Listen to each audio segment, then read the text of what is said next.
Hello children, welcome to Story Time with Miss Nidhi. Since holiday time is on, I thought why not read a story about holidays and Christmas today. So I have with me Ria and Abel today. So let's get to know the title of today's story. It is Ria Sorts It Out, and the author of the story is Sonal Sher. Illustrations are done by Balaram. It's a Pratham publication. So what are we waiting for? Let's get started with our today's story. Oh, look how lovely! Seems Abel is drawing and coloring something really beautiful under the Christmas tree. His Christmas tree is already up. So every winter break, Abel posts a card to his Amchi, and it usually reaches her on New Year's Day. Today, Amma asked Abel to write the address on the card himself. He has learned to write numbers and alphabet at school just like all of you. Abel writes the address little nervously. Amma sticks a stamp on the envelope. Abel runs to the post box and drops it in. It's Christmas Eve. Amma is cooking paisam. Yum yum. Abel's favorite sweet dish. But Abel is stomping his feet very angrily. Abel, what happened? Asks Amma. The postmaster won't understand my handwriting. She will never get my card. He wails. So Amma takes Abel to meet Postmaster Wilson. Wilson, uncle. Abel cries. What if Auntie doesn't get my card because of my handwriting? Don't worry, Postmaster Wilson says. All the letters are sorted by our robot, Ria. Ria reads the address, identifies the postal code, and sorts each postal code into the correct pile. But Abel is still worried. Uncle, please see if Ria has sorted my card correctly.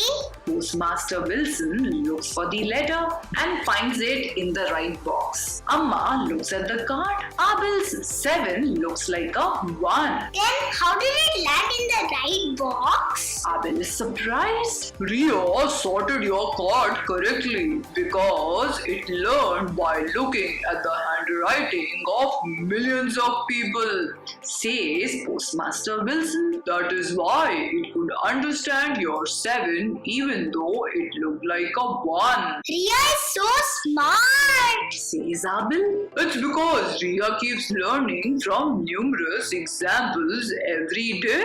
This is called machine learning, the postmaster says. So, will Auntie get her card? Don't worry, Abel. She will get her card by New Year's Eve. Postmaster Wilson replies. Postmaster Wilson is right. Auntie gets the card on New Year's Day. When she calls Abel, he tells her all about their adventures with the amazing robot at the post office. So children, would you like to know what is machine learning?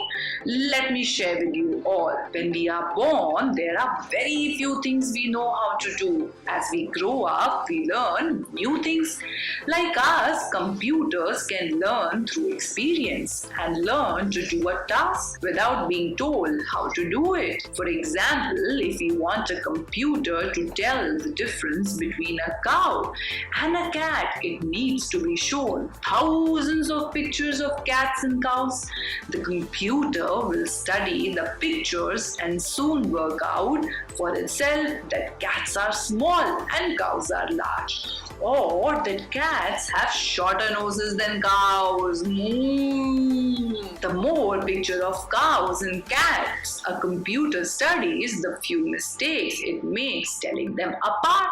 So that is what is known as machine learning.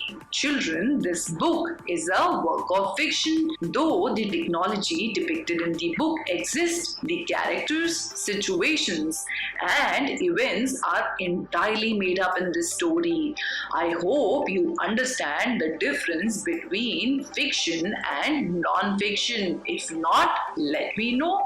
I will tell another story which would help you understand the difference between fiction and non-fiction. So till then, stay tuned for another story and do let me know what are you doing for the holiday seasons. Also, if possible, take help of an adult and hashtag MyMotherhoodStudio to share your holiday season cards with me. I would be very excited and will wait to see the wonderful work done by all of you. So for now, tata, bye bye. See you soon with another wonderful story.